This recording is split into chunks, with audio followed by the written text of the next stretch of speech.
ótimo saber que você está conectado conosco, está interessado em acompanhar os nossos estudos. Você está observando que ao longo das semanas estamos diversificando as pessoas que participam, seja na explanação de algum determinado tema, seja na oração. Então existe toda uma equipe mobilizada para tentar passar para você de forma mais clara possível o estudo que estamos tendo. Gostaria de destacar para você que nessa semana nós temos o seguinte tópico de estudo. O título diz assim: Testemunhas cativantes. O poder do testemunho pessoal. Quando é que alguém se torna cativante? Será que alguém que ofende uma outra pessoa, será que ela é cativante? Será que alguém que fala de maneira harmoniosa, que fala de maneira amorosa, ela pode ser cativante?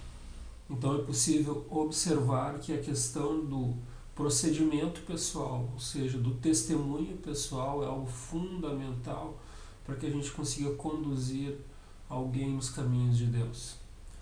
Preste atenção no verso que vai servir de referência para o nosso estudo. Ele diz assim, ele está localizado em Atos, capítulo 4, verso 20. Nós não podemos deixar de falar das coisas que vimos e ouvimos. Qual é a principal característica de uma testemunha? É aquela que presenciou alguns fatos, consigo mesmo ou com outras pessoas. Então, a demonstração de mencionar como foi a sua transformação, como Deus agiu em sua vida, ainda continua sendo o principal ponto de testemunho. É aquilo que impacta no coração das pessoas. E ao longo do nosso estudo, nós vamos observar que o testemunho pessoal ele tem um poder todo especial. Vamos percorrer por alguns personagens bíblicos que passaram por essa etapa do testemunho, e você deve se lembrar do testemunho do endemoniado, no qual Jesus colocou ele como um agente para representar o seu reino, depois de miraculosamente curado por Jesus. Nós vamos também observar o testemunho de Maria, que demonstrou uma alegria sem igual. E jamais poderíamos nos esquecer do testemunho de Pedro, o testemunho de João e um personagem bem especial e conhecido de todos, que é o próprio testemunho de Paulo, que era caçador de cristãos, mas teve uma experiência direta e pessoal com Jesus Cristo e passou por uma conversão muito magnífica. E a partir de sua conversão ele assimilou e entendeu o que seria o testemunho pessoal ao longo da sua trajetória.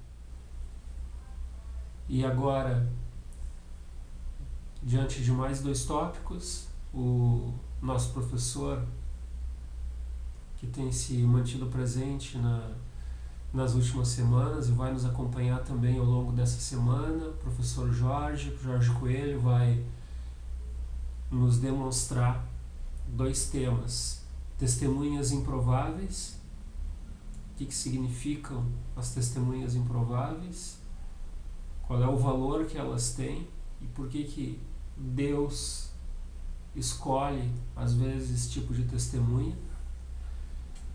Um outro tema que vai ser abordado se refere à proclamação. Diz assim: proclamando Cristo ressurreto.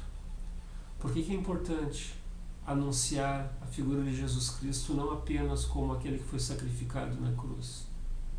Porque as coisas não terminaram ali. Por que é necessário apresentar e demonstrar Jesus Cristo ressuscitado? Que significado isso existe em nosso testemunho? Que valor isso agrega para a conversão de alguém? Neste momento, então, o Jorge vai abordar esses temas. Mais uma vez, Jorge, seja bem-vindo e estamos aí aguardando a tua explanação. Fica com Deus. Olá, meu irmão, olá, minha irmã, que bom que você está conosco para estudar a lição da Escola Sabatina. Conforme o Marcos já fez a introdução de sábado e hoje nós vamos trabalhar com a parte de domingo. Testemunhas improváveis. E aqui nós temos uma história que nos chama muita atenção daquele homem gerazeno e que ele era um homem possuído por muitos demônios. E Cristo o curou. Cristo expulsou aqueles demônios da sua vida. E o que me chama a atenção nesse relato dessa história é que ele queria continuar junto de Cristo, continuar fazendo vivendo junto com Jesus assim como os discípulos. E Jesus falou: não, tu volta para a tua cidade, em Decápolis, que significa uma região de 10 cidades, e ali tu vai dizer o que Jesus fez, o que Deus fez por ti. Ele gostaria de continuar seguindo a Jesus, gostaria de continuar ouvindo sermões de Cristo, dos seus aprendizados, dos seus ensinamentos, mas Jesus disse para ele: não, vai lá na tua cidade, porque aqueles que te viram possuídos por demônio, aqueles que tinham medo de ti porque tu morava num cemitério, agora vão te ver transformados. Que maravilhosa graça é essa de Cristo que transforma completamente a vida de uma pessoa. Aquele homem deixou de ser um homem possuído pelo demônio e passou a ser uma nova pessoa que dava testemunho do que Jesus fez na sua vida.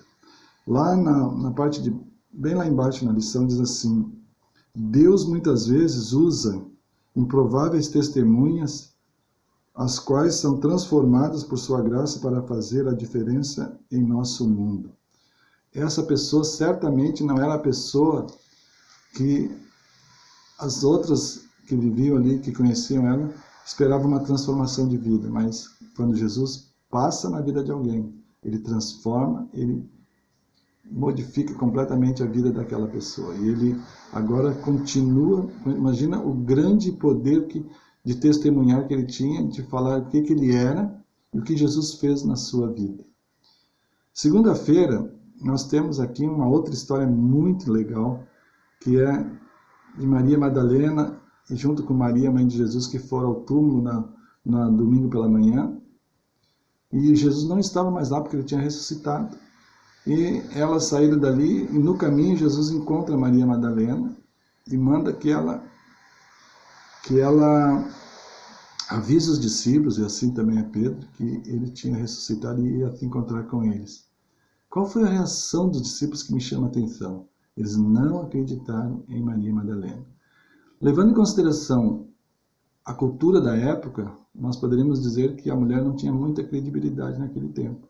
Mas por que Jesus não permitiu que uma mulher fosse até lá dar essa notícia? Por que não um dos discípulos, por exemplo, Pedro, João, Marcos, Lucas? Não, foi diretamente quem? Uma mulher. Mas aquela mulher era diferente. Maria Madalena tinha sido uma das mulheres que também era possuída por 7 demônios e Jesus expeliu e transformou a vida daquela mulher. E nada melhor do que uma mulher, uma testemunha tão poderosa como ela, de uma vida transformada, para dar a notícia àqueles homens.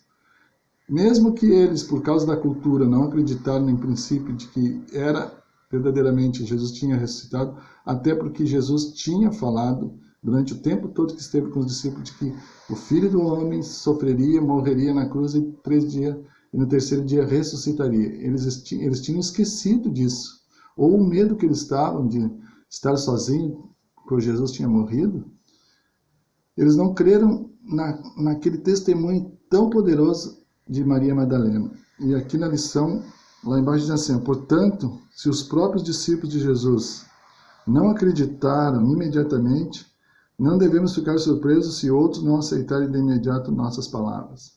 Às vezes nós ficamos chateados, né, tristes, porque temos um testemunho da nossa vida, daquilo que Jesus fez na nossa vida, daquilo que Jesus está fazendo na nossa vida, e algumas pessoas não creem nisso, não são impactadas por isso, mas a gente precisa continuar testemunhando, porque o testemunho mais poderoso é o testemunho pessoal, aquilo que Cristo fez na minha vida e fez na tua vida.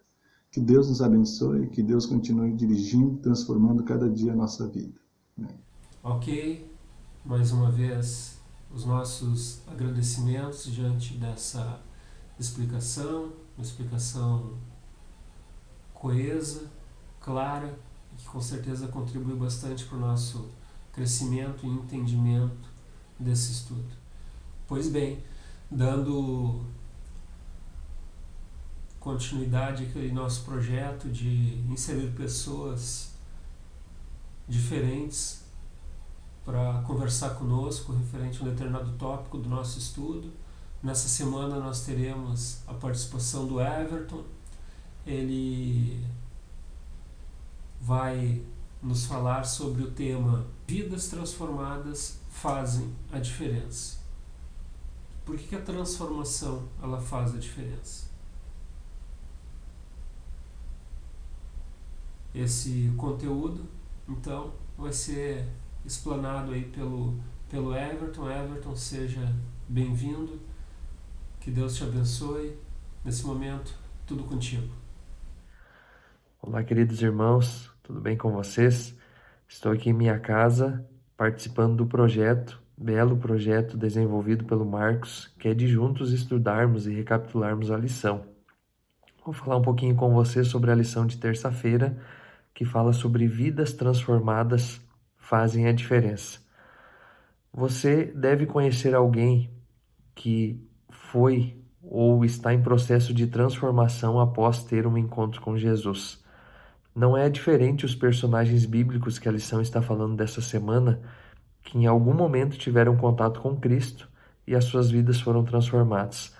A lição aqui de terça fala dos discípulos, fala de Pedro. Pedro era uma pessoa sanguínea, tanto é que Pedro, naquele momento ali que vão prender Jesus, Pedro ele saca a sua espada, ele corta a orelha ali de um dos soldados, mas Jesus diz para Pedro que não era aquilo que ele gostaria, não era isso que Pedro deveria fazer.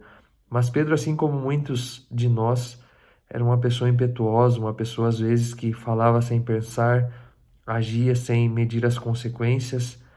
Também vejam só o time que compunha, né, essas pessoas que andavam com Cristo. Tiago, João, eles tinham um apelido de filho do trovão. Imagina o temperamento desses dois camaradas aqui. Mas, por ter esse contato com Cristo, eles foram sendo transformados. Uma coisa é você simplesmente esbarrar em Jesus ou passar por Jesus diariamente. Outra coisa é você experimentar Jesus. E esses homens aqui haviam experimentado, eles haviam visto com seus olhos aquilo que Jesus era capaz de fazer, o poder que Jesus tinha. E naquele dia do Pentecostes, o Espírito Santo foi derramado sobre eles e em um dia eles acrescentaram 3.000 pessoas, eles batizaram 3.000 pessoas naquele dia ali. Então vejam como eles haviam sido totalmente transformados. A Bíblia fala, a lição aqui comenta também, que eles eram pessoas incultas, não tinham conhecimento, não tinham muitos dons, não tinham muitos talentos para o Evangelho. Mas em algum momento da vida deles, eles decidiram deixar tudo de lado e se colocar nas mãos de Deus. E ao se colocarem nas mãos de Deus, eles foram transformados e a sua vida mudou. Tanto é que o contexto aqui que a lição está falando é de um momento que eles são presos porque eles estavam falando de Jesus. E os líderes, o Sinédrio, aquelas pessoas, elas estavam incomodadas com o que estava acontecendo. E então, eles ali convocam então esses líderes para que interroguem, né, Pedro e João. eles querem saber o que está acontecendo, por que eles falam, eles querem silenciar eles. Então, eles começam a argumentar que eles deveriam parar, que eles deveriam não mais fazer o trabalho ali que eles estavam fazendo. E aí eu convido você aí que vá na sua Bíblia, nós vamos ler ali Atos, no capítulo 4, versículo 13 e 14, olha o que diz ali, eu estou lendo aqui no meu computador. Então eles, vendo a ousadia de Pedro e de João, informados de que eram homens sem letras, indoutos, maravilharam-se e reconheceram que eles haviam estado com Jesus. E vendo estar com eles o homem que fora curado, nada tinham que dizer ao contrário. Interessante que quando eu e você, nós estamos com Jesus, as nossas atitudes são diferentes. O nosso modo de vestir é diferente, o nosso modo de falar é diferente. Eu não sei se você já foi abordado em algum momento, alguma pessoa chegou e disse para você assim: nossa, como você é diferente. Por que você tem essas atitudes? Por que você age desse jeito? Inconsequentemente, por mais que você queira ou não, no momento que você passa a se relacionar profundamente com Cristo, você passa a se parecer com essa pessoa. É mais ou menos como se fosse um filho. Não dizem aí os pais, as mães: nossa, olha como essa criança se parece com o pai. Nossa, olha essa mania que ela tem, parece da mãe. Olha esse gesto que ela faz, é igual ao pai. Na verdade, ela está simplesmente replicando a convivência, ela está simplesmente replicando o relacionamento. O que eu quero dizer para você, meu irmão, minha irmã, querido líder, amigo aí que está nos assistindo através do canal do YouTube? Se relacione com Cristo, porque no momento que você se relacionar com Ele, você não vai precisar usar as tuas palavras para testemunhar dele. Simplesmente as tuas ações, aquilo que você faz, será o suficiente para você testemunhar e converter muitas pessoas. Tanto é que aqueles líderes ali, eles dizem assim: não há o que acusarmos Pedro e João, porque eles estavam fazendo o trabalho de Deus e realmente era comprovado que eles haviam estado com Jesus. Que Deus te abençoe, que através do teu testemunho, que através da tua vida, que através do teu relacionamento com Cristo você possa ser luz aonde você estiver, tá bom? Um abraço a todos. Ok, extremamente válido, e foi bom escutar a visão do Everton diante desse tema. Agradecemos pela participação, e em outros estudos com certeza gostaríamos de contar com o teu apoio. Valeu mesmo. E quando nós falamos de compartilhar as nossas experiências, é justamente isso, um dos temas que vamos ver tem como título Compartilhando Nossa Experiência. A experiência cristã, ela é algo individual e intransferível. Até nós podemos comparar com o que normalmente consta escrito nos cartões de crédito, que é pessoal e não deve ser emprestado para ninguém. Ou seja, a sua experiência é válida, mas é sua. Você não pode transplantar a sua experiência de vida cristã para uma outra pessoa. Devemos falar, devemos valorizar todos os aspectos que cercam essa experiência. Isso sim deve ser feito.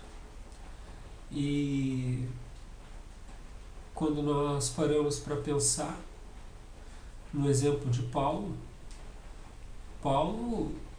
como um grande mensageiro, um grande missionário, ele fazia isso de maneira muito especial. Ele realmente tinha uma habilidade diferenciada na questão de demonstrar a sua experiência. E o nosso estudo coloca como destaque o momento em que ele falou de sua fé para o rei Agripa. Isso está lá em Atos capítulo 26. É claro, em meio à audiência que ele estava tendo com aquele governante, ele estava sendo interrogado pelas acusações que estavam indo de encontro a ele. Não podemos nos esquecer de que ele fez o apelo a César. Ele, como cidadão romano, poderia requerer. Em Atos capítulo 26, nós observamos toda a narrativa. E o interessante é que Paulo fala desde o momento em que ocorreu a sua queda do cavalo no caminho para Damasco, a aparição do próprio Jesus Cristo conversando com ele e dizendo para ele que ele seria um agente não perseguidor, mas um agente formador de cristãos. E dali ele traça toda a sua trajetória. Nós não vamos ler na íntegra o capítulo 26 de Atos, mas fica a sugestão para que você leia atentamente como é legal a narrativa de Paulo perante esse governante. E esse governante fica tão concentrado pela lógica do texto, pela percepção textual. Nós podemos concluir que esse governante ele fica tão aficionado, tão concentrado no que Paulo diz, que ele acaba mencionando no verso 28 as seguintes palavras. Olha só, depois de toda a narrativa de Paulo. E disse Agripa a Paulo: por pouco me queres persuadir a que me faça cristão. O que ele está dizendo aqui? Poxa, Paulo, quase que tu me transforma num cristão. Nós observamos aqui o que? Ele ficou tão envolvido com a narrativa que, se não fosse pela questão de ser um governante, um autogovernante romano, e ter as suas obrigações perante o Estado, se não fosse isso, será que ele seria convertido? Isso eu deixo para você tirar suas conclusões. Mas, interessante que no verso anterior, no verso 27, Paulo pergunta para ele: crês tu nos profetas, ó rei Agripa? Tu crê nos profetas, ó rei Agripa? E depois, logo em seguida, na sequência do texto, Paulo faz a afirmação: bem sei que crês.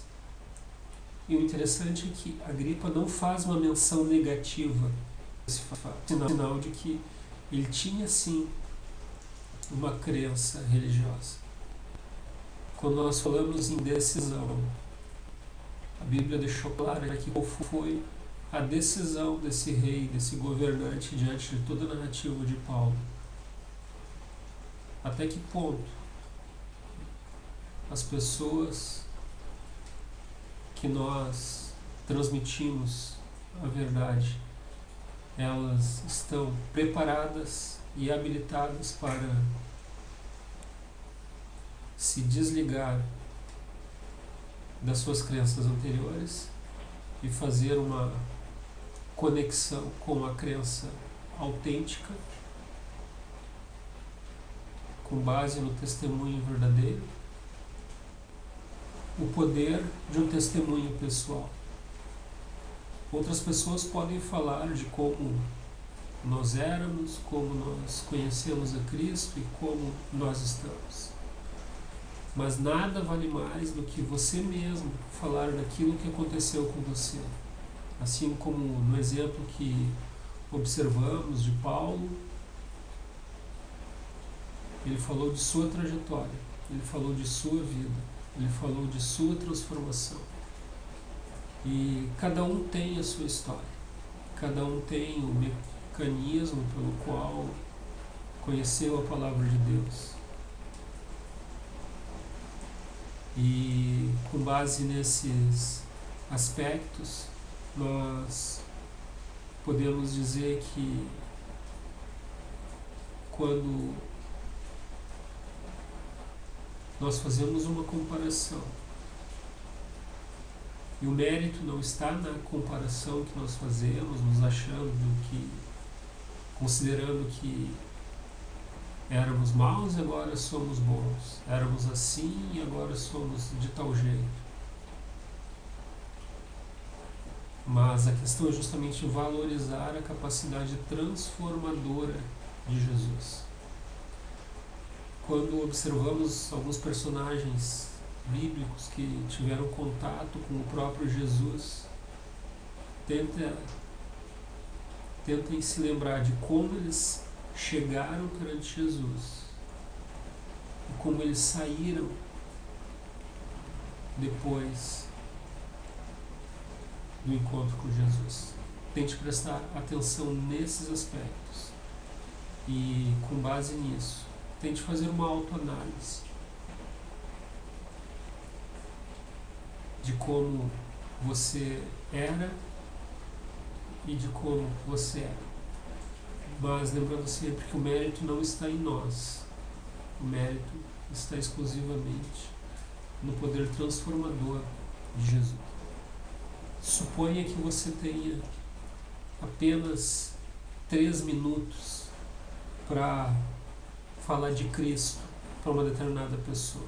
Você sabe que nos dias atuais, as pessoas correm de um lugar para o outro, apressadas, e todos dizem que tem pouco tempo, os compromissos são muitos e que a agenda está apertada. Mas vamos supor que uma pessoa te dê apenas 3 minutos para você falar de Cristo. E é com essa linha de pensamento que eu gostaria de encerrar. Durante esses 3 minutos, a gente aproveitá-los ao máximo. Quais são os pontos que você abordaria nesses 3 minutos? Você vai destacar 3 pontos. Quais são eles? Anote aí. Primeiro ponto, como era a sua vida antes de conhecer a Cristo? E não há ninguém melhor do que você mesmo para fazer a narrativa das características que você tinha, o comportamento que você tinha, os hábitos que você tinha, a conduta que você praticava diante de determinadas situações, enfim, o seu estilo de vida. É o momento de abrir o jogo. Não se esqueça nunca que os anjos de Deus vão estar com você nesse momento. E o Espírito Celestial também vai estar te cercando. Então, primeiro ponto, não se esqueça de dizer como era a sua vida antes de conhecer a Cristo. Segundo ponto, você vai ver em que momento da sua história você conheceu a Cristo. Em que momento da sua história você conheceu a Cristo. E aí você estabelece uma linha do tempo, dá algumas referências em tal época na qual estavam acontecendo determinadas circunstâncias. Se você quiser falar do contexto político da época, do contexto histórico da época, de alguns fatos econômicos da época, de alguns fatos esportivos da época que estejam relacionados com o momento em que você conheceu a Cristo, tudo é válido. Não se esqueça que você deve dar características desse momento em que você conheceu a Jesus. Cumpridas essas 2 etapas, você parte para a terceira etapa.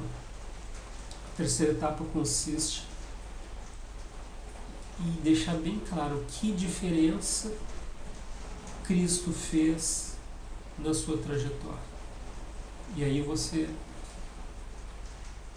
tem toda a capacidade, porque foi você que viveu a história. Se foi você que viveu a história, você sabe muito bem, você consegue enumerar quais foram as diferenças encontradas.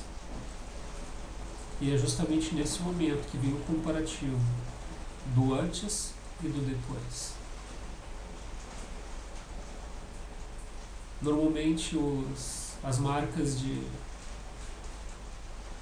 sabão em pó, de itens de limpeza, de produtos de limpeza, elas gostam muito de fazer a comparação entre o antes e o depois.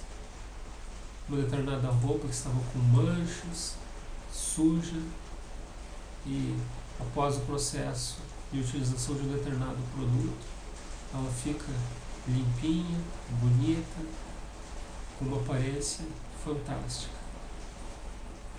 E conosco não é tão diferente. Depois que Jesus Cristo atua em nossas vidas, que Ele efetua uma transformação em nossas vidas, que Ele limpa e remodela a nossa mente, as nossas palavras, o nosso ser, nós somos então transformados pelo poder do céu. Se você conseguiu memorizar o quão importante é o seu testemunho para influenciar outras pessoas, esse estudo foi válido para você. Que Deus te abençoe ao longo da tua jornada, que você possa falar de Jesus para muitas pessoas, e o que importa é você falar. A decisão não é sua. A sua função é falar do plano de Deus para as outras pessoas através de Jesus Cristo. Não se esqueça. Tudo de bom para você. Querido Deus, muito obrigado por mais um estudo da lição. Que nós possamos, Senhor Deus, fazer a diferença na vida das pessoas e que elas possam ser transformadas pelo Teu amor, pela Tua bondade e pela Tua misericórdia. Que o Espírito Santo seja uma constante na vida delas, para que elas possam dizer: bendizei a minha alma ao Senhor, e tudo que há em mim, bendiga ao seu santo nome. Esta é a minha oração, e que nós tenhamos uma boa semana nos cuidados de Jesus. Amém.